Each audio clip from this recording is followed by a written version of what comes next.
Hello, everyone. Welcome to another SouJava Live. I am super happy to say that today we have a super experienced Java engineer. He works on Red Hat and he's the leader of the project named OptaPlanner.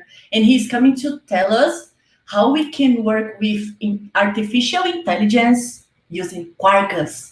And he's going to do live coding and it's going to be awesome. And I hope you enjoy it. So let's call our guest.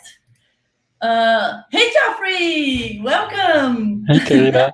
Thanks How for are you inviting doing? me. All good, very good. I'm excited for this. And Geoffrey, tell us, where are you currently? Like, where do you live? I'm in Belgium, and we're in a semi or almost complete lockdown, I guess, like most countries. So Oh, yeah. We are all going through that, right? So yeah. we need to do what we need to do. So let's go for it. Show us, tell us a little bit about you, your background, and then we can start with the show, right?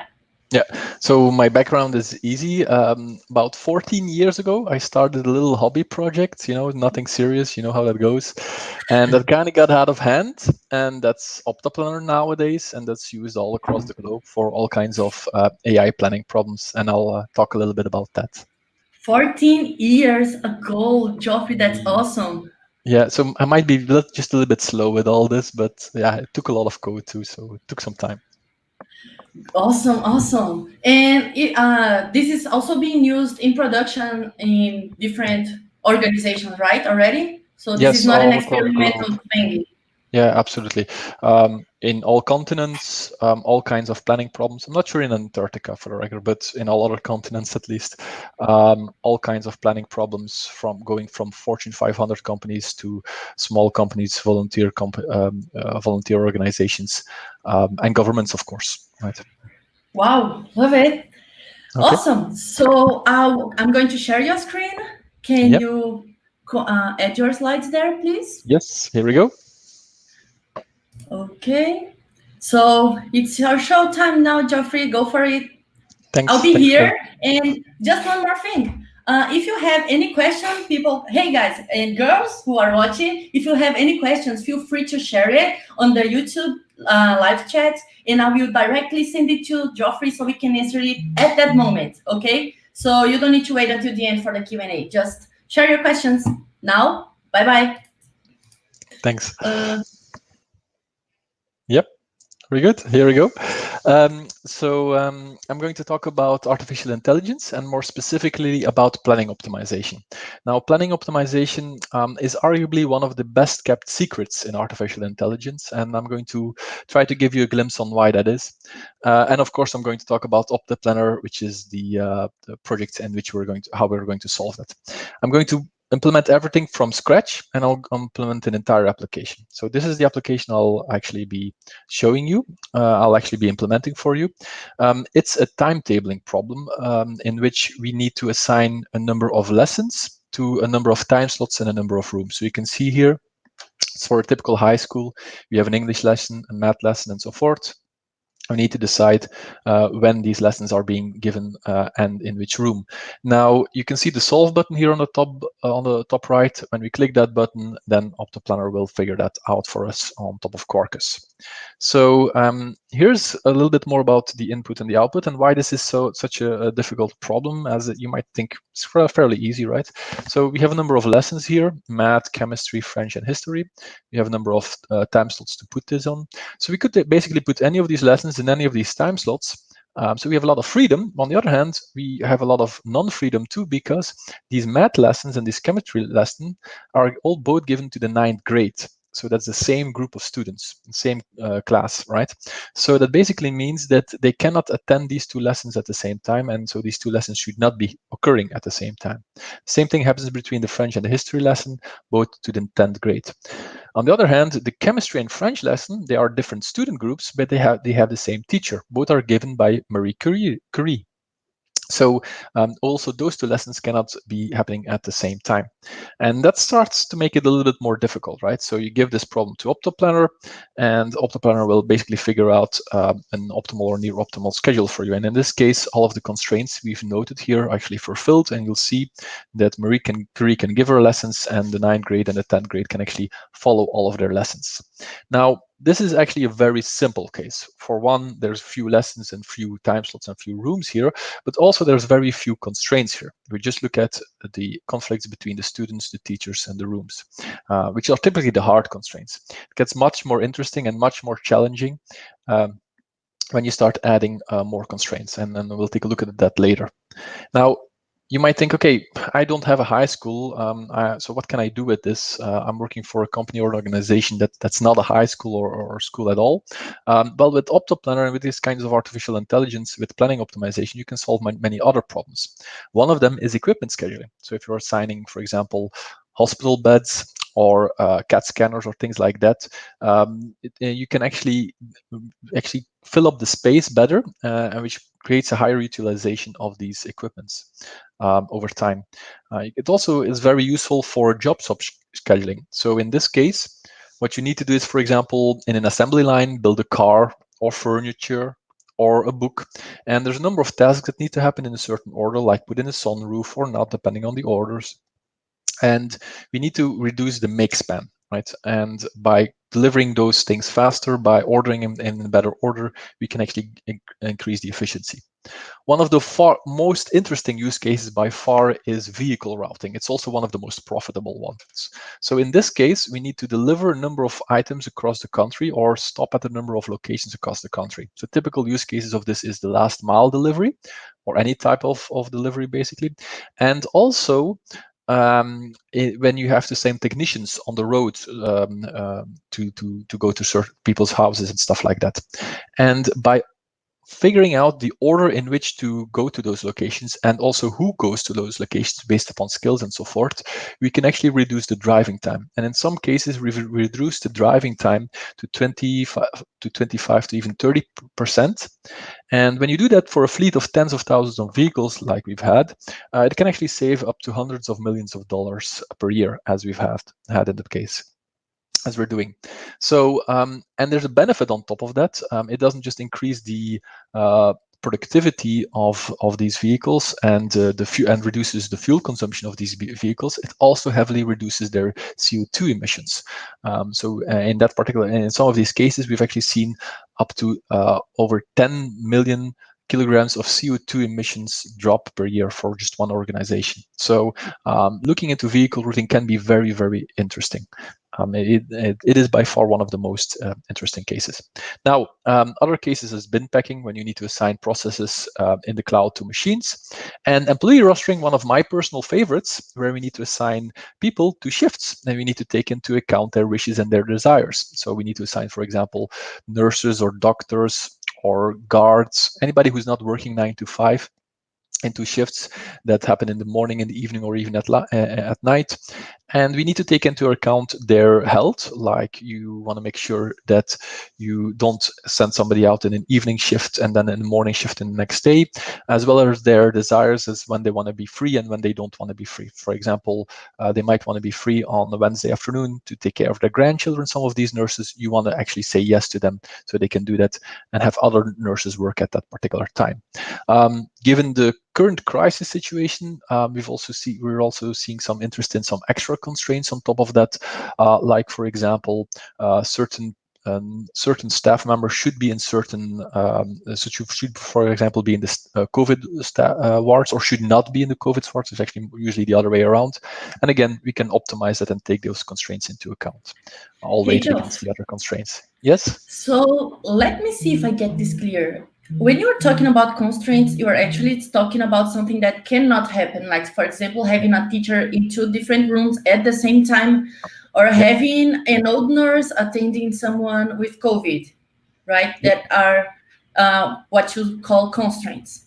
Yes, exactly. And you actually insert these constraints to your code and then send them to OptaPlanner, and OptaPlanner can automatically solve it all and just... Awesome. So yeah, please go on. I'm loving it. Thank you. And we can even do positive constraints where you say, I want more of this, you know. Oh, so there's not limiting, just not limiting. You can also add positive constraints. Yes, yes. And OptaPlanner will always try to do as many positive things and as few negative things as possible, right? And you can weight them against each other. But does it have like a time for the solving, or do you need to? How Yeah. does it work? Yeah, you need to give it some time to solve, and we'll see that later. You need to give it some time to solve, and it shows you the best solution it found still at every given moment, and then you can stop it after a while, or if the solution hasn't improved. There's a number of ways to say how long it will solve. Okay. Usually, you get a very good solution in 2 to 3 minutes or something like that, depending on the size of the problem and the challenges, of course, that are Nice. there. Yeah. Thank you. Okay. Thanks. So let's take a look at what we'll implement. It's time to do some coding in a minute, right? So I'm going to implement this application for you. It's a school timetabling architecture. As you can see, we're going to build it on Quarkus. We're going to expose a REST service, get the browser to connect to that REST service, and we're going to go to a relational database here, as you can see.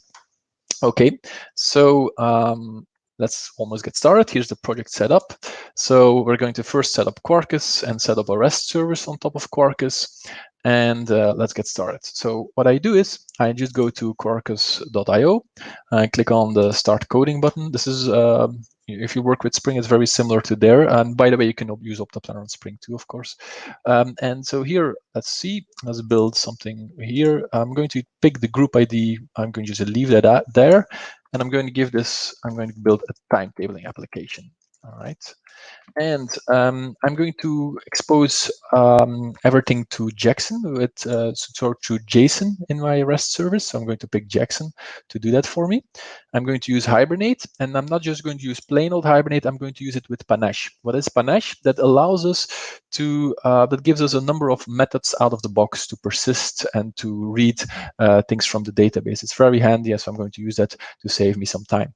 And then, of course, I'm going to use H2. I need a database itself, and for now, I'm going to use H2 and in-memory database, but of course, you can just pick any of these others, right? Then let's scroll down. There's many extensions, as you can see here. I'm going to use the OptaPlanner extension, of course, which is the main story of today. And we're going to add OptaPlanner Jackson. I'm going to add that too, because OptaPlanner has something called a score, which is the quality of a solution. I'll explain later. And we might want to send that back to the front end too. So that's what that thing does for us. Here we go. We're finished. So we're going to click on the generate your application thing. We get a zip download over here. I'm going to open that zip download, and I'm going to extract that into a demo folder. Here we go. And let me show you those files. Let me close this. So what we've gotten here is a POM file, even Maven, which you can run if in case you don't have Maven installed. I do. And a couple of files in there, an example REST service and a test for that. So let's open that up with IntelliJ. You can, of course, do this in Visual Code too, or NetBeans or Eclipse or whatever you fancy. So I'm going to just open this up. Here's my timetabling app. Just open that up. It's importing everything. It's just figuring out Maven. You can see resolving dependencies here. Let me close this one up. All right, so here we go. So what do we have in here? We have a POM file in there. Let's start with the POM file. So in the POM file, you can see by default, this uses JDK 11, Java 11, which is probably a good idea to do. But as OptaPlanner is compatible with Java 8, I always tend to use Java 8. So I'm just going to use Java 8 for my ease of sake. But you probably want to use 11, right? What also I'm going to do is I'm going to, for now, disable the OptaPlanner extensions. So I'm going to just turn those off for a minute, because otherwise they will start complaining if you don't have anything that OptaPlanner can do just yet. We're going to fix that in the next version of this extension. Okay, let's import that and let's open up the console. So over here I can do Maven clean install, and you'll see that this builds the application. using Quarkus, of course, and runs the tests, as you can see. However, today I'm going to delete those tests, not because you should not be doing tests, you should be writing unit tests, but because of the time limit for today, I'm not going to be writing tests. And of course, you can just take a look at the examples test there if you would want to write some tests. And you can see, by the way, there was 2 tests in there, native tests too, because Quarkus can actually do native compilation. Something, unfortunately, I won't have time to go into today either, but this actually does work with this example. So maybe if you have some time at the end, we can try it. Okay, so this is ready. Let's see, let's actually boot this up. Let's do Quarkus dev, Maven compile Quarkus dev. If you see here at the bottom, then this is booting up. And Quarkus dev is an environment that allows us to make changes in our code and immediately see that on the screen. So that just booted up. You can see that the Hibernate and the rest easy stuff and so forth is active over here.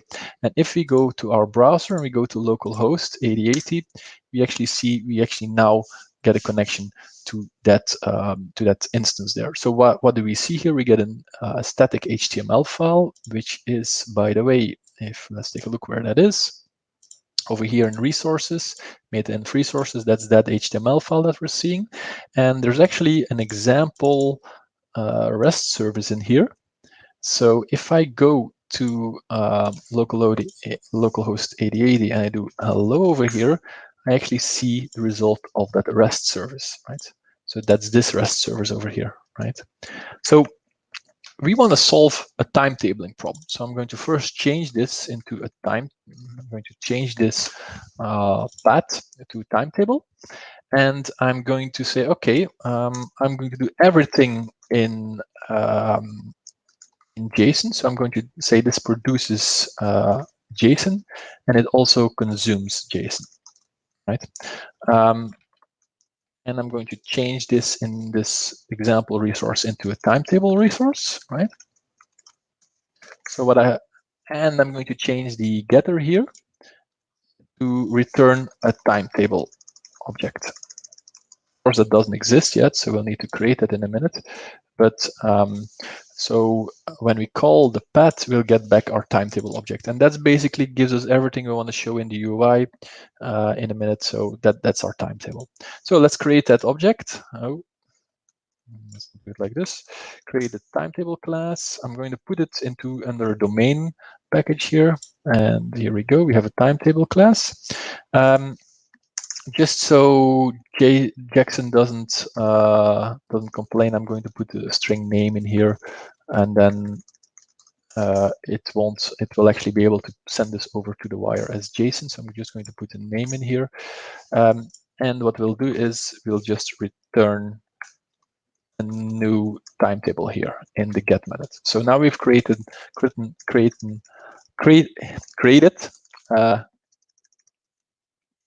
a REST service listening on /timetable that returns us a new timetable object and a normal get method. So if we go back over here and we just change this into timetable, we get that back. Notice that I didn't go to my command line, did something there. This is Quarkus dev. We just go back to the browser, click refresh, we see this. What? You didn't reset your application server in order to see the change? I love it. Please go on. Yeah. Now, there's many technologies who have this, but the very nice thing about this is just the speed that this happens, this refresh. That's just beautiful.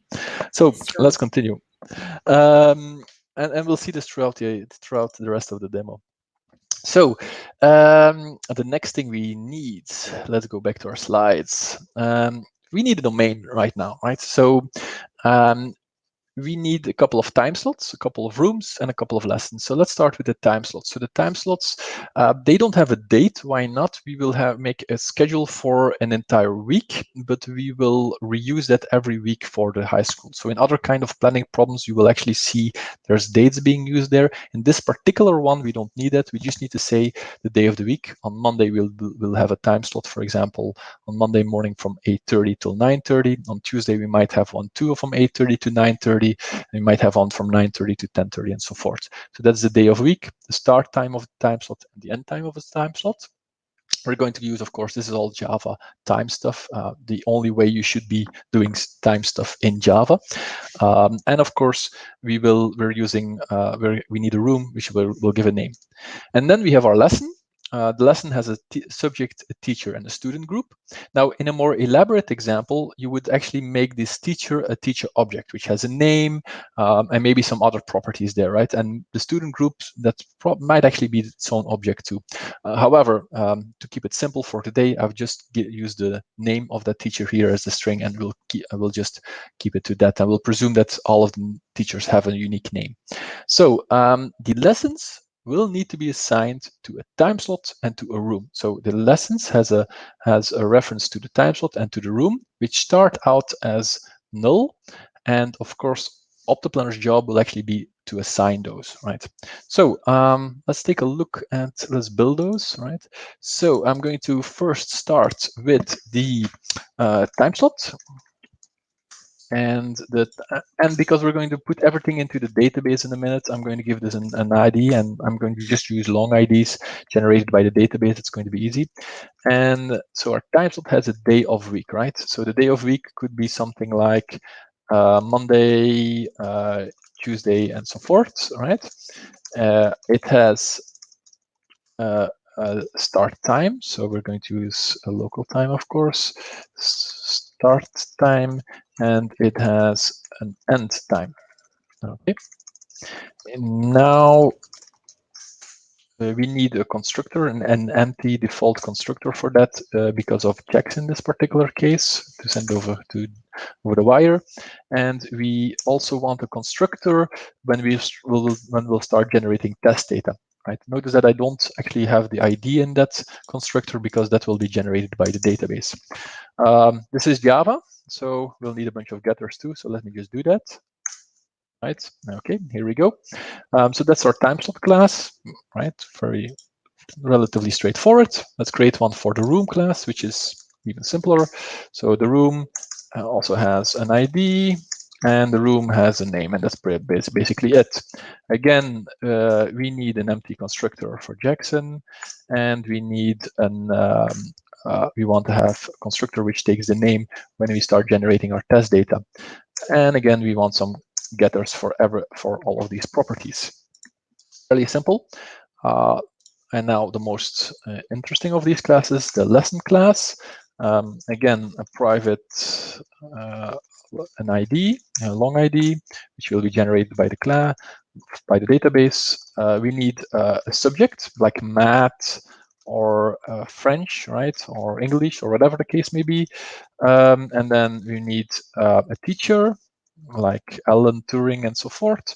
And then we need a student group, like for example the 9th grade, or maybe even more like a 9th grade the art class, and then another student group is 9th grade the STEM class, and so forth. So that's great. Yes. While you create these gets and setters, we have a question here from Fabio Pedrosa. He's asking that if you generate the native image in this version 132, do you need Java 11? If you generate a native image in version 1.3, do you need Java 11? Honestly, I don't know. It could be that for Quarkus, if you want to generate a native image these days, you need Java 11, but I'm not aware of that. I've always built a native image. Actually, I've built the image with 130, so I cannot imagine them doing such a big change in a hotfix version. So no, with Java 8, I can build the Graal native image. Okay, thank you, Geoffrey. Yeah. So I'm going to here also create a constructor. Oh yeah, before I do this, there's a couple of things more I need in here, because we need to assign these lessons to a time slot, if you remember, and to a room. Right? So here we're actually going to use those data objects, not just plain strings. I need a constructor for the test data later on. Notice that I'm not instantiating the time slot or the room in there, just the subject, the teacher, and the student group. Why? They will all start out as null, and it will be OptaPlanner jobs to actually assign these, right? So changes during planning. So it's OptaPlanner's job to assign the time slot and the rooms while solving. That's the AI part of this talk, right? So let's generate some getters for all of this. And the question there, of course, this is Java because we need getters for, it's just, we will need it later on for a number of technologies. And we also, I'm going to create a setter for the time slot in the room because I'm going to directly need those later on to be able to change the lesson. Okay, so let's take a look at what we have so far. We have the lessons, we have the rooms, and we have the time slots. But if you look at the timetable, this is the thing we're sending back to the client. This doesn't have none of this yet. So let me remove that name we've just put in there so it worked with Jackson. And let me put here all the data we're sending back to the client. So I'm going to add a list here of time slots. And so this represents one school, right? And if you have multi-tenancy, if you have a multi-tenancy implementation, you might actually have multiple timetables, one per school, basically, right? So I'm going to give us a room list also, and I'm going to give it a list of lessons. Same thing here, this needs an empty constructor. What I forgot to mention is that the lesson is something that will change by OptaPlanner and the times table too. So the empty constructor is not just for Jackson, it's also for OptaPlanner. That will need that one there. And again, one for the test data later on that we can actually throw in time slots, room lists, and lesson lists in here. And a bunch of getters for all of this, right? So if we go back to our times resource, we just return our times table, the default constructor, so all of those things will be null. So if we actually go to our UI, we do refresh here, we see, and this is of course the speed of Quarkus again, we can see time slot, room list, and lesson list null. So we have our domain. Now, this, if we go back here, this isn't pretty, right? And maybe not even visible, easy to read for you guys, but this isn't pretty. This is JSON, right? So I want to have a pretty UI. Unfortunately, so we're going to have this pretty UI contact with JSON to our architecture here, right? So unfortunately, the UI, you need to write it in JavaScript, right? You can write it in TypeScript and stuff like that and generate JavaScript, but I want to keep it simple here. And I'm not really a fan of JavaScript. Yeah, it's maybe just me, but when I write JavaScript, this happens, right? There's a couple of, there's some cursing and some questions and so forth. Things that aren't really appropriate for a public live session, right? So for me personally, I consider writing JavaScript like cutting my toenails, something that has to be done, we need it, something you don't do in public. So what I'm going to do... I think I know where you're going now. Please go on. What I'm going to do is I'm going to copy paste the JavaScript frontend, so the JS file and the HTML into my application. So I'm going to cheat a little bit also because the limited amount of time here, right? As well as keeping this kids-friendly presentation, right? So this is the HTML and the JavaScript for that. And I'm going to go into the POM file, and I'm going to add a number of dependencies there for the front end. So let me just open this up. What I have in here is to the Bootstrap, jQuery, Font Awesome, and Moment.js, which are needed for the JavaScript I showed earlier, which I just copy-pasted. So I'm going to throw these into my dependencies here. So those four things. I'm going to import that. Notice that I haven't touched my terminal yet, but Quarkus is figuring all this out. And when I go back to my application and I go to the root of the application where my static index file is, here we go. We have our file. And as you notice, by the way, I also copied the OptaPlanner logo in there because I like showing that, of course, right? So, so good. So far, so good. But yeah, we have no time slots, we have no rooms, we have no lessons. We need that, right? So let's add a little bit of that. Now, before we can do that, let's introduce a database. So the database. What we're going to do is we're going to add a relational database. We've already had those dependencies. H2 is already in the dependency tree, and we're going to contact those with Hibernate, right? So let's get back. And let's, first things first, let's go to the properties file. So there is a application properties file here. And what I'm actually going to do is I'm going to make sure, I'm going to here configure where my database is. So what I'm going to do is I'm going to say Quarkus, there's a data source for a DB kind of H2. I'm going to use the H2 database. And I'm going to use the JDBC URL, which is basically a way of telling you where can you find my database. It's an in-memory database, so that's the, well, it's first an H2 database, and then it's an in-memory database, and then I can give that a name. I'm just going to call it the timetabling database. I don't need to give it a username or password here because it's an in-memory database. So, and I also want to configure Hibernate a little bit to help me here. So I'm going to ask for Hibernate ORM, which stands for Object Relational Mapping. That database needs to be generated, drop, and create, which basically means that when Quarkus starts up and Hibernate wakes up, it's going to go to that database and make sure that the tables match what the database tables match my objects. Now I don't have any objects yet, so it's time to actually add some objects in here. So let's start with the time slot. I'm going to make this an entity, right? A plain old, for people who are familiar with JPA and Hibernate, I'm basically just going to say this is something that comes and goes from the database. And I'm going to give this an ID. And more specifically, like I said earlier, I'm going to let the database generate the ID. So I'm going to say it's a generated value and auto by the database, right? The other stuff in here, I don't need to configure that. That's an enum from Java time. Hibernate knows that stuff. Local time goes into date, or actually time instances into the database, so that's all fine. What I am going to do is I'm going to extend, make this timeslot extend Panache entity base. As I've said earlier, I'm going to use Panache, and this gives me a number of methods on here, like the find by ID method and the persist method and things like that. Methods I can easily reuse to store and read and write these timeslot objects. Okay, that's for timeslot. Let's do the same for room. So I'm going to say this is an entity. This also extends the Panache entity base. And the long also has this, is going to be auto-generated by the database.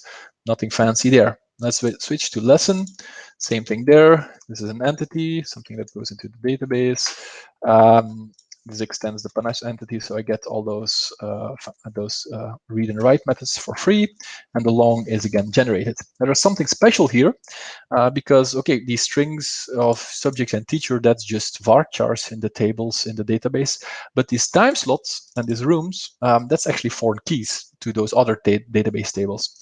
And Hibernate needs to know if that's a one-to-one relationship or a many-to-one relationship. Well, take a guess, what is it? Well, it's actually a many-to-one relationship. Why? Because each lesson will, multiple lessons will be assigned to the same time slot, and hopefully not in the same room, but there will be multiple lessons happening at the same time. And same thing for room. One room will cater for multiple lessons, hopefully not at the same time, right? So that's why we need a many-to-one relationship there, and then Hibernate knows to put the foreign key of those IDs into the tables on the backend. So far, so good. Now, let's see what happens if we let's use those things, right? So I said this uses Panache. So what we can actually now do is we can say, okay, here we have our ability to add a time slot list, a room list, and a lesson list, if you remember from that constructor that we added. So what I'm going to do is I'm going to say time slot. And with Panache, I have a list all method here.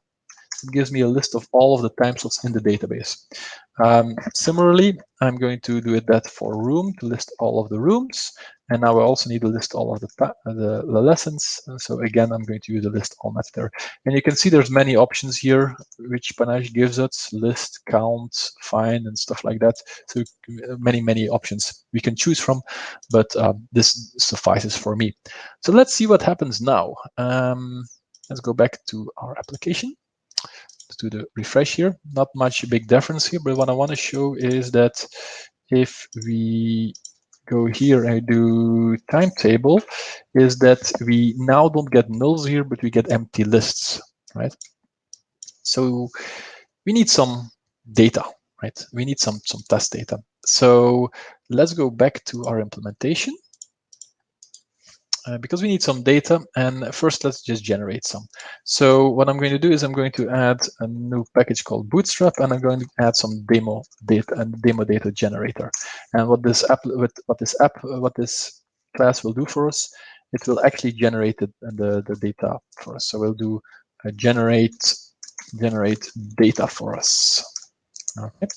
Now, this will we'll give this an application scope, which basically means there's one instance of this, and we're going to use that during the bootstrap, of course, just once, and then we don't need it anymore. And to generate it and to make sure that this method is called during bootstrap, we're going to do an observes on a startup event, right? You can see this comes from Quarkus, a startup event. We're going to just listen to when the startup event happens. We're going to run some code over here and then create some lessons. Now, I want all of this to happen in the single transaction, so I'm going to make that transactional. So what we can do here now is you can say, okay, time slot. Please persist me a new time slot, right? And as you remember, we could say the day of the week there. So let's say Monday.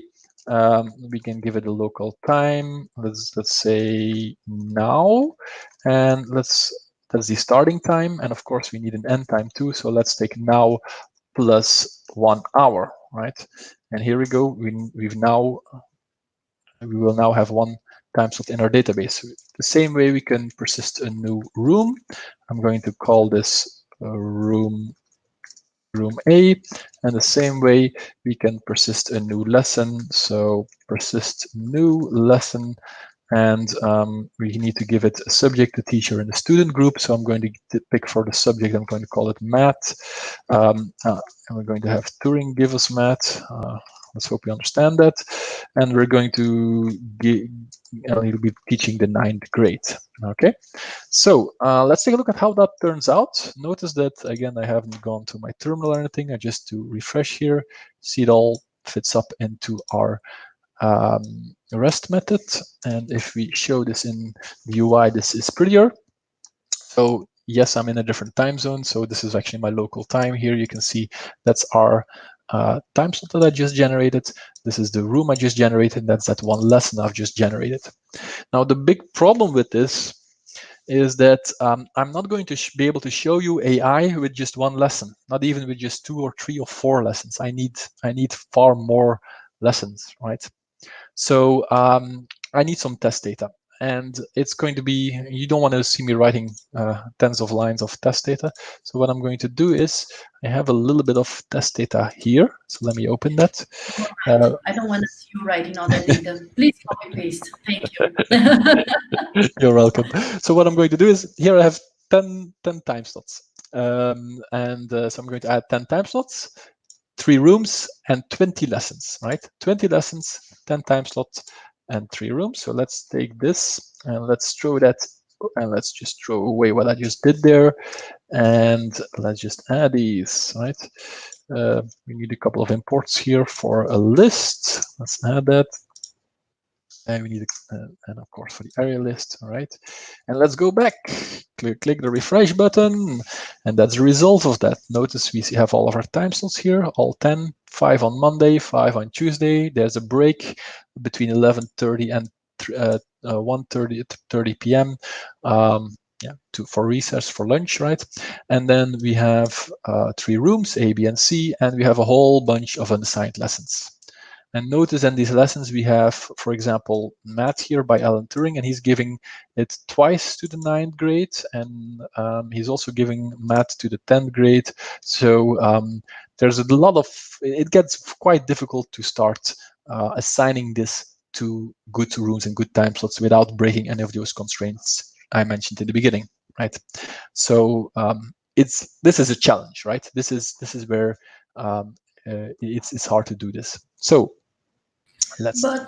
Geoffrey, quickly, so we won't lose the time here, but this is the work of someone that actually does it manually. Yeah. I think that when we bring this technology to these types of people, they won't like it because they think this will replace them. Is this the what actually happens on the real world? Like, No, does this replace the human planner? no, you always need the human planner in there. So what actually happens for high school schools, it's quite simple. This happens just once a year, the beginning of the year, and there's still somebody who needs to go in and say, okay, what are the constraints, or are we going to have 3 or 4 Spanish lessons and stuff like that? So you need somebody who's there, but you need to see it like a quiz master with or without Google, right? Mhm. If you need to answer a question, in the old 50 years ago, you just need a very smart person. But today, a teenager with Google will do a better job than that very smart person. It's true. Yeah, but you still need the teenager because talking to Google and asking him a question, that never really works for me. You always need the human in between to basically tweak the constraints here, say what's important, what do you want to achieve, what is good for a teacher, what's good for a student, and that's Okay. always a human question. Okay. We definitely don't aim to replace them. We just aim to augment them. Um, Nice. yeah. Thank you, Geoffrey. Yeah. Um, We will share the code later with the yeah. attendees. Yes. Sure. Yeah, the code is actually available, and I'll show the link in the end of the presentation. Yeah. Okay. Nice. Okay. So it's time to add OptaPlanner to do this optimization, right? Because we have our lessons, we have everything set up, but there's no AI in this, right? So let's do planning optimization. So in our architecture we just add OptaPlanner. So the first thing we need to know is what changes during planning. That's a very important, that's the first thing you need to ask yourself if you start with OptaPlanner. What doesn't change during planning and what does? So for example, can we, as we are solving this, as we click the solve button, can we change the time slots? Can we create more time slots? Can we decide that the school is longer open on Monday or on Tuesday? No. Can we add more rooms into the school? No, because that actually needs construction work and so forth. Can we decide change the curriculum? Create more lessons, create new teachers out of thin air and stuff like that. Remove teachers? No, we cannot. Right. The only thing we can do is change the time slot and the room. Right, so these are colored here in orange, and that's the thing that changes during planning. So that's the only choices that OptaPlanner can do.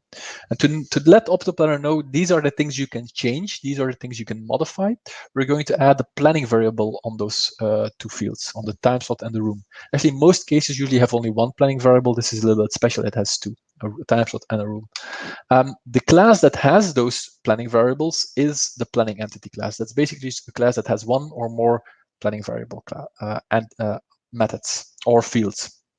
Now, the time slot and the room fields will be null before solving, and after we're solving, they will be assigned and they will be non-null, right? So that's an important thing to grasp. So let's see if we can do that in the implementation here. So the first thing I'm going to do is I'm going to go back to the POM file, and I'm going to enable OptaPlanner. And you'll see at the bottom that OptaPlanner that extension immediately starts complaining a little bit. And so we'll see that in a minute. Let me first do an imp. Yeah, you can see that over here. Why it expects there to be, the current implementation expects there to be at least 1 planning entity. So let's give him that. Let's go to the lesson class and say, this is the class that will change during planning, more specifically these fields, the time slot and the room fields. So let's add a planning entity annotation on that, right? It says, okay, OptaPlanner, you can make some changes in there. More specifically, you can change the time slot field. So let's do a planning variable annotation here. And let's do the same for room. These two can change during planning. Now, all of the lessons will start with a null time slot. So which time slots can OptaPlanner put in there? We've already decided that OptaPlanner cannot create extra time slots or extra rooms just because he feels like it. So we're going to have to give him a list of time slots and a list of rooms to pick from. And the way we do that is called with a value range provider that will provide us with a range of values to pick from. And so I'm going to call this a time slot range, and somewhere else will actually wire this in, but this is an ID, a reference, right? And I'm going to do the same for the room. So this is a room range. Okay. So now OptaPlanner knows how it can change this class, the lesson class, and it can change the time slot and the room. But we still need a class to give all of those lessons and all of those rooms and all of those time slots to OptaPlanner. And actually, the timetable class, which we're already sending to our front end, is perfect for that. So, and that's called the planning solution. So we're going to add a planning solution annotation on this, which is basically means it's a problem we give to OptaPlanner. OptaPlanner is going to optimize it and give it back the same, an instance of that class, which is the solution. So the first thing here is we have that lesson list. OptaPlanner needs to know, where can I find those lessons that I can alter? It's not just going to automatically find all of the lessons in memory or something like that. So what we do is we say, okay, this is a planning entity collection, right? So this is a list of planning entities, right? And we just annotate it on there, and now OptaPlanner will take those lesson lists and will start working with those. As I've said earlier, we need to give him the room list and the time slot list, right? So for the time slot list, what we can say, okay, this is a value range. So I'm going to say this is a value range provider. And the idea of that is that time slot range, right? So that basically means that this list of time slots that we're giving to in the timetable, and which is the instance we're giving to OptaPlanner, will be the ones that OptaPlanner can choose from to put into this in each of these lessons instances. Remember, we have 20 lessons instances. We have only 10 time slots, so he will pick for each of those lessons one of those time slots. I think we got to a key point here. So this is the key annotations we might have, we should have in order to have this working. And we have a question here, which I think is also important because it's about the domain. So basically the fields that are changed by OptaPlanner are conceptually our domain constraints. Yes. So I tend to call them built-in hard constraints, because if you model your object, so right now a lesson can only be assigned to one time slot. That's a built-in hard constraint. OptaPlanner has no freedom to start assigning 2 time slots to a lesson, right? So Same it's thing a here hard with the, constraint. Okay. yeah, a built-in even, because that's just built into the model. We'll see in a minute what normal hard constraints looks like. Yeah, but it's a good question. It's a very good question. So let me just go back to the timetable here and do the same thing for the room list. So again, this is our room range, right? So that basically means that here we get a list of rooms, one of those 3 rooms, A, B, or C. And then in the lesson, each of those 20 lessons need to also be assigned to a room, right? A, B, or C. And of course, at different times, hopefully. And then you can notice that at different times, hopefully that constraint is not in here. The model only says each lesson 1 time slot, 1 room, right? Okay. So we have this, we have the planning solution. One thing we need more here is a score. So that's basically a measurement of how good the quality of this of the solution will be. So when OptaPlanner assigns lessons to a time slot and to a room, it will automatically provide a score. It will score that somehow. And when you get back the timetable, the solution, you will not just have the lessons assigned to a room, you will also be able to look at what is the score. Is this a good or a bad solution? And as OptaPlanner finds better and better solutions, you'll see that the score gets better and better, improves. The score is basically, in this case, 2 numbers, a hard number and a soft number. We first want to focus on the hard number, and then we'll focus on the soft number. I'll explain a little bit more later about the difference between the hard and soft constraints and how this impacts the score, but that's basically it. So let's add a setter for that score, a getter for that score thing, right? Here we go. So in the timetable resource, we still need to expose all of this. So we've now annotated our model. And again, the most difficult part is not the timetable, not the planning solution. That's always the same, pretty much. It is the most difficult part is figuring out what is the planning entity and what are the planning variables. And here, that was relatively straightforward. So we went to the timetable in the timetable resource. What I'm going to do here is I'm going to add a solve method here, which I'm going to expose through a post, and I'm going to call that in the path solve, right? So let's do a system out here. Hello, and if we now go to over here and we press the solve thing, oh look, oh yeah. So this is what happens when you make a mistake, and Quarkus shows you the exception. When OptaPlanner starts up, it also needs something called a constraint provider. That's where we're going to put in our hard and soft constraints. For now, I'm just going to put in a dummy there, and I'll explain later. I'll show later what we can do with that. So I'm just going to create a timetable constraint provider. And over there, we're going to implement the things like room conflicts and so forth later. So constraint provider, this needs to implement an interface called constraint provider. There we go, which has one method, define the constraints. And for now, we're going to say there are no constraints. So we're going to return an empty array, right, to do have constraints, right? If we now go back to the front end, we click refresh. And you can see we have all this running again. We click the solve button. And if we go back to the backend, we see that hello of that system out there, right? Of course, which we've put in there. Now here we need to do the actual solving, right? So OptaPlanner gives you something for that, and that's called a solver manager, right? So let me inject that. We have a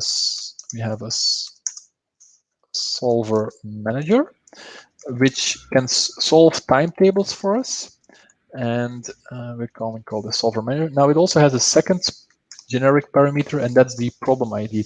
The reason for that is this thing has been designed for multi-tenancy use, and that's basically the job ID or the problem ID in case you want to give it multiple schools to solve in parallel, right? Multiple I think tenants to this is solve. the perfect moment to answer a question from one of the people here. So, which AI approach does OptaPlanner uses? So we are talking about the solver now. Which AI approach are you using there? That's a very good question. So Exactly.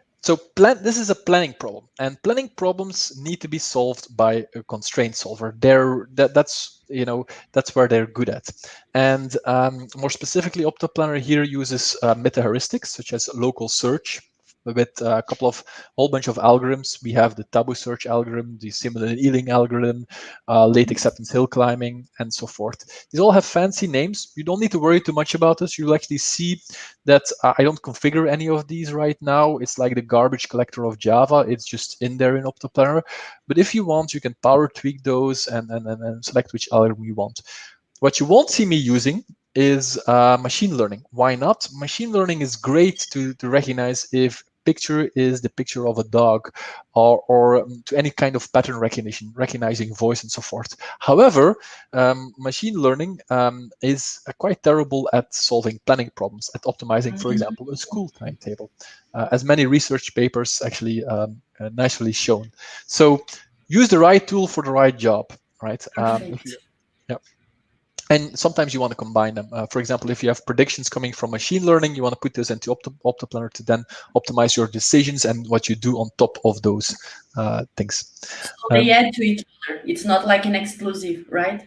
Yes, absolutely. Yeah. And the right tool for the right job, right? So so here we have our solver manager. So what I'm going to do is, okay, solver manager, when the solve method is called, I'm going to do a solve. Now, I actually have two options here. I can do a solve, or I can do a solve and listen. So what's the difference? The solve will solve the planning problem, and after a while, in the end, it will give me the solution. However, I don't want to wait until it's finished solving, because then I also have to say how long it will be solving and so forth. What I'm going to do instead, I'm going to use solve and listen. With solve and listen, I'm going to get every best solution as it finds it, and it's always going to give me a better and better solution. And I'm going to show that in the UI as it finds better and better solutions. So the first thing you need to call the solve and listen method is a problem ID. We only have one problem here, so I'm just going to code that, hard code that, and one on just a fixed ID, right? And but again, if you use multi-tenancy, then you want to actually you want to give every separate tenant that you're solving a separate. You want to use the tenant ID in there basically. Now. Then I need to give two methods. One is to load the problem, and one is to save the problem. So what I'm just going to do is I'm going to create a load method, and I'm going to create a save method. All right, so here we go, and that's what I will do. Now let's create the load method first. All right, over here, this is the problem ID. In the load method, I'm just going to load the timetable from the database, right? So this is something, a load method loads the timetable from the database. Now you might wonder, why can I just not, load it here and give it immediately to solve and listen? There might be cases where the solver will not be started immediately. In this case, it will be, but if you're running many solvers at the same time and you want to restrict your resources, it might actually just start later if there's too many things solving already. So that's why the load method will load it then from the database to make sure it starts from the latest state at that point. So in this thing, it's quite simple. We're just going to return the timetable. I am going to make this protected and transactional. So that all of this happens into a single transaction. This is one of the nice things.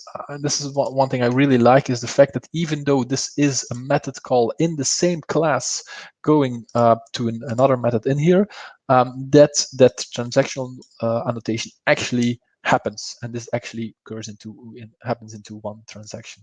I really love that. So. So the new timetable, this is the load method of that. We can, of course, reuse this over here. So we can just say in the getter, load me, our one timetable we have there. And we need a save method too. The save method, same thing there. We're going to make it transactional, so we'll make it projection. So the entire save method happens in a single transaction or fails, right? And in the save method, what I'm going to do is I'm going to iterate across all of the lessons in this timetable. So that's our new best solution, right? Says that here all of these lessons actually have a time slot and a room assigned, and we want to persist that into the database. Now these lessons, OptaPlanner actually had to do something internally called a planning clone about these. So this will not be attached anymore in the Hibernate session. So what I'm going to do is I'm going to say to Hibernate, right? I'm going to say, okay, find me by ID the lesson with that ID, right? And this will give us? This will give us a lesson. I'm going to call it an attached lesson, where if we change anything to this particular lesson, it's going to actually be persisted in the database. And what we then do is we can then say, okay, attached lesson, set your time slot to the lesson get time slot. Because OptaPlanner didn't have to change the time slot, it left that alone. But the lessons are a little bit special because it had to change that, and it needs to remember the best solution as it continues to look for other better solutions. It actually does something internally called the planning clone, and that's why this lesson is a detached state. So in the same way, we set the room of this attached lesson that we just found to make sure that the room change is stored into the database. Okay, so that should be it. Let's take a look. So just to a quick reminder, what we did is we do a solve method. We're going to solve and listen when it's going to load the timetable once, and every time it finds a new best solution, it's going to save it into the database. And of course, in our UI, there's a refresh, and we show that as that occurs. So let's see what happens here if we refresh this. And we click the solve button. Anybody got an idea what will happen? Oh my god, you're going to click the solve button. Oh, there's something wrong. There's something wrong. This is a live demo. Of course, there's something wrong.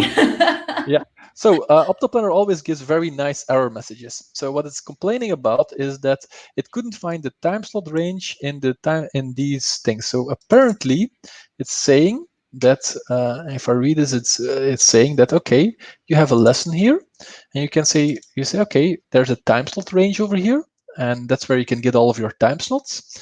And I go back to the timetable, and here's my time slot range. But as you've noticed, maybe that I forgot a few letters there. And as you can see here, OptaPlanner always gives us a nice error message saying, here pretty much says that it doesn't appear into that range.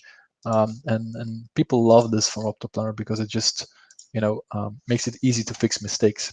And we're still, we're always plugging and improving those error messages. So now it worked. It actually booted up. You can see the unassigned lessons here. Let's see what happens. Remember, we don't have any constraints yet. Oh my god. So what happened? What happened? Why is everything on room A? Yeah, there are no constraints. OptaPlanner can do what it wants. There is no room conflict. It's okay if everything is in the same room at the same time, right? So please add some constraints in there. Please. Yeah, let's add some constraints in there, right? So constraints-wise, we have hard and soft constraints. Hard constraints must not be broken. Soft constraints we need to avoid breaking. So let's start adding a few of these. Let's go to the constraint provider, and let's add room conflicts, because clearly what we want to do here is we want to make sure that these lessons are not in the same room at the same time. So let's add a room conflict. So here we go, a room conflict constraint. I'm going to pass the constraint provider, and I'm going to create this method. Now, you could do this with plain Java and some loops in there, some iterate, for loops and so forth in there, to just check if there are room conflicts. The problem with that is that's not incremental.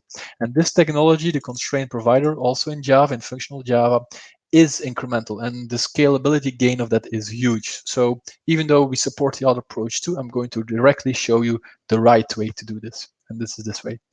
So I'm going to say from my constraint factory, I'm going to look for all of the lessons. Right?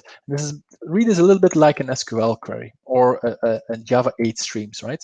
I'm going to say, give me all of the lessons. And for each one for now, let's say I'm going to penalize this as a room conflict. And I'm going to give that, make that a hard score, right? Now, this is not good. This will just simply say, if you have 20 lessons, we will lose 20 hard points, and no matter how the lessons are assigned, we will always lose 20 hard points. So that's not really a good thing. What we need to do is we need to look for 2 lessons in the same room at the same time. So we need to join this with another lesson. So now we have any combinations of any 2 lessons, and then we need to check if those 2 lessons, or 1 and 2, are in the same room at the same time. So what I'm going to do there is I'm going to say, okay, I could do this with a filter, by the way, with a predicate, but I'm going to immediately use our joiner technology, because that will give us the advantage of hashing and indexing to actually do that faster, which will actually give us better results faster, which is great if you want to scale out to a big high school or a university. So what I'm going to do here is I'm going to say, if they have the same room and these 2 lessons also have the same time slot, so equals time slot, then we have a room conflict. So we're going to select a lesson, we're going to select another lesson. If they have the same room and the same time slot, we're going to have a room conflict, and that's a bad thing. And this is a penalize. So we're basically going to hit OptaPlanner on the head when he does that and say, don't do that. So let's see what happens if we do that. We generate drum ruffles again. Button. And this looks like a schedule, right? Is it a good schedule? Is it a feasible schedule? It's something we can put into production. The I problem don't is that, think we have the same teacher at the same time, yes, you have same a good places. eye. Yes. So we looked into the room conflict, but if we look at a teacher perspective, we see that we ask Mr. Turing to be in two places at the same time, and until quantum technology is better, we won't be able to do that. So let's add that thing. So we're going to add a teacher conflict in here. All right, we're just going to copy paste this one as a teacher conflict. We're going to say this is a teacher conflict. And the big difference is we're not going to check if it is the same room. We're going to check if it's the same teacher. So 2 lessons assigned to the same teacher at the same time, break a hard constraint. Notice how these 2 constraints are independent of each other. They're completely isolated from each other. And in fact, you might say some of these, you might actually make this a soft constraint. Well, not for this particular constraint, but in some cases, you might give them different weights and different levels and so forth. You might find that prioritize them differently. But the nice thing is that they're very, very separated from each other. So if you now go back to our application, we click the solve button, we get our schedule. Still, the rooms are fine. We have 1 lesson in 1 room at the same time, as you can see. And when we click this teacher button, this looks fine, 1 teacher at the same time. But if we click the student group, we are now asking asking students to be in 2 places at the same time. So okay, Poor students, that's too much for them, right? yeah. So let's fix that too. We do okay. Here's a student group conflict. Same principle again, nothing very special there. These constraints are, these 3 hard constraints are pretty much the same. So we say this is a student group. You're probably wondering, why do I have to add in this name? Because OptaPlanner, if it can actually also explain a solution. So if you have a solution, it can actually explain how many constraints are broken for what. And then it's very interesting to have these strings in here, because then it tells you in the current solution, there's a student group conflict, or there's a teacher group conflict, or multiple and which kinds. Anyway, we've added a student group thing, same approach as the other ones. Let's do a refresh here. Let's click the solve button. Okay, here we go. We have no problems in the rooms. Let me see the students, the No problems teachers. in the I want to first the check that. teachers, and then the room. This looks good, right? This Yeah. looks something we can publish, right? But will the people be happy? This is something we can publish, right? And this is, if you get to this as a human planner, you're already right. I can publish this. It's 5 o'clock. I can publish this. Go home. However, look at the students. Look at what we're putting Alan Turing through. Alan Turing has a lesson at Monday morning at 8:30. Then he can twiddle his thumbs for an hour. He has another lesson. He can twiddle his thumbs again. Has another lesson. Here again a lesson. It's really like we don't like this guy right now, right? So we don't want to do that, right? We want to have a compact schedule. We want to use, really go next step and make life better for this teacher and teachers in general. So let's add a constraint for that. And I'm calling it the teacher compactness. That's the last While constraint. you talk about this compactness constraints, Okay. I will share Yeah. some questions here. Yeah. So, okay, where is it? Okay, here. How would you write a conflict with 2 lessons occurring at the same room or in the same time slot? Would you use like 2 separate constraints? Yeah, I would use 2 separate constraints for that. We could also do it with a filter. So what we could also do is, so just to show that, let me show that here. So what I could do is I could say over here, I could do it like filter, and then I can say given lesson 1, lesson 2, return, basically returns lesson 1, get room equals the other room, right? And then the other room, and then or. So I could do it like that. That's not going to use hashing. It's not going to be the most efficient way. If you really scale out to thousands of lessons, that will not be a good idea. or just two constraints. And I would use it as, I would do it as two constraints actually, if you ask me. Yeah. So let One me more show that. question, just one last one. So you are doing this synchronously. You click the button and you wait. So can this load phase be async? The load phase is actually async. Oh yes, that's a very good question. I didn't mention this, but this method immediately returns because the solver is actually solving for quite a while. And if it wouldn't immediately return, I would get an HTTP timeout thing. So this actually, so this method actually, here we go. Oh, apparently I haven't done fetching documentation here, and returns immediately, as you can see. Oh yeah, everything is Java docked, of course, right? At least for the public APIs. So let's go back to our constraint provider and do that. I want to make those teachers happy, right? So let's go back there. So teacher compactness thing. Let's add a method for that. What I'm going to do is I'm going to say I want to look at when two lessons for the same teacher are immediately behind each other, and I want to have more of those. I want to reward that. Right. So what I'm going to do is I'm going to say constraint factory from a lesson. Right. I'm going to join another lesson by the same teacher. Join another lesson by the same teacher. So equal lesson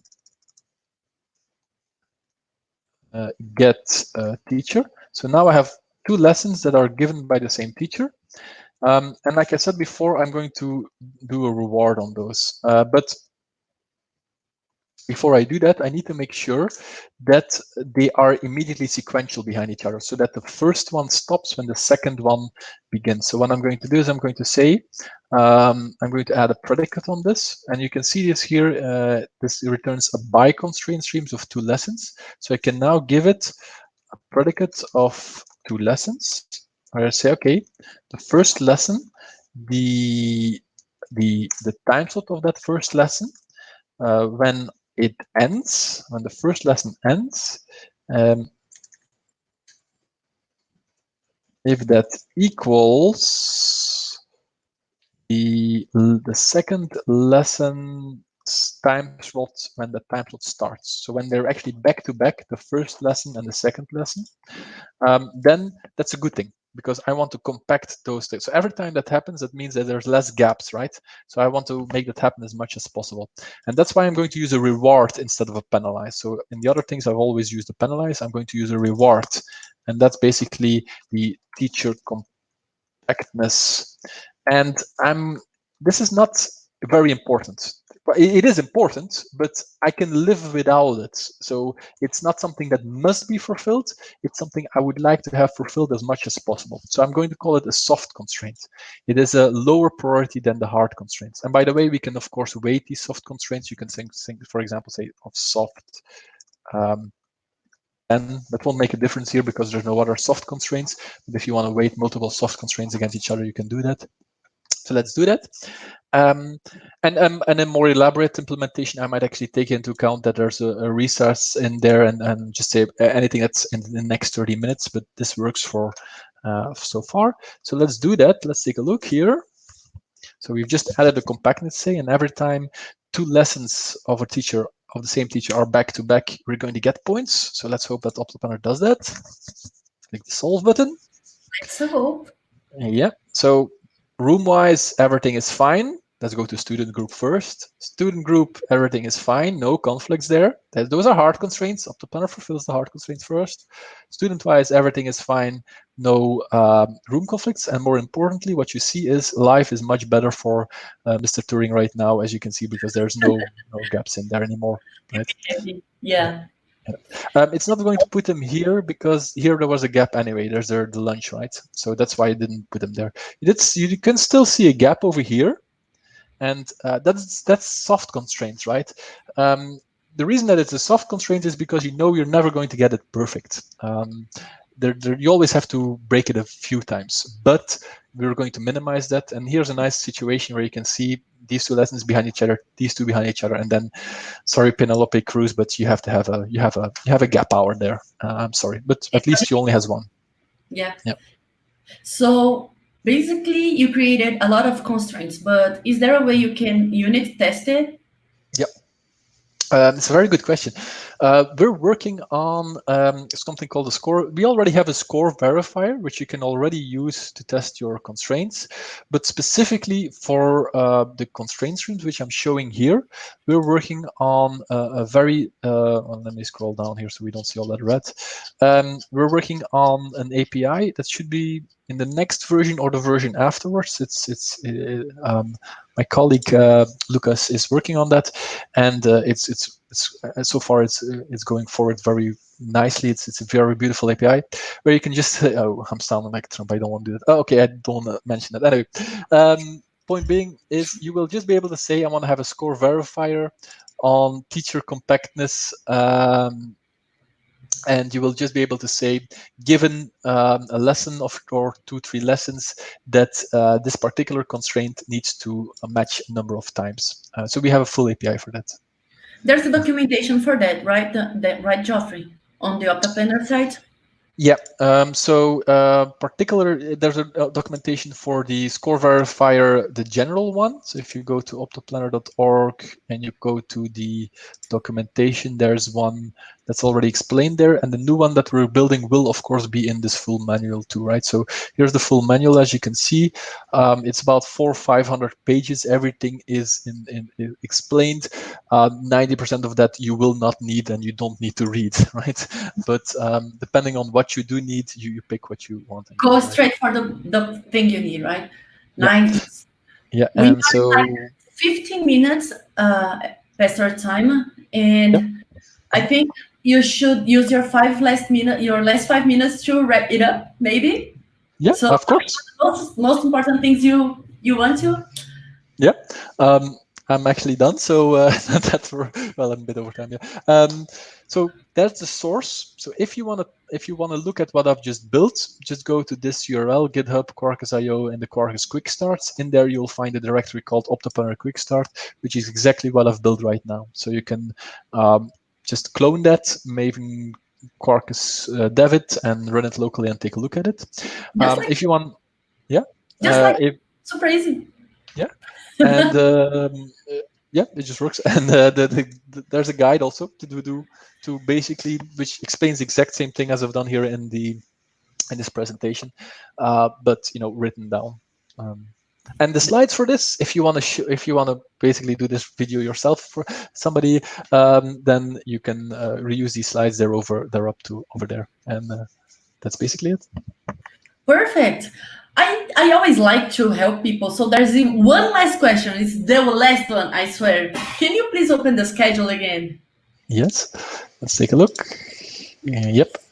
So because in the hole between two other assigned slots would have been a local improvement. Why wasn't it found? Oh yes, that's a very good question. So first of all, what's a local improvement? Basically means that if you make a single change, that you can improve the schedule. And OptaPlanner does also sometimes changes to escape something called local optima, and then it actually will make the solution worse to get to a better solution, but you will not see that as a user because you only get the best solution. So you will skip from the last best solution to the new one, and in between, OptaPlanner might have looked at a few hundred or 100,000 solutions in between, right? So that's interesting about the question on a local improvement. Now you might just think, what if I just take this lesson over here and just move that to Tuesday, right? Well, the problem is you would get a direct conflict between the 9th grade with Marie Curie, right? Okay, but we can fix that. We can take the Marie Curie one, and well, if we move that to the 8:30 hour, then that is a problem because then there's a gap there. So that wouldn't give us a better solution. But what if we move these two one down? What if we move this lesson to over there and we move the French to over there?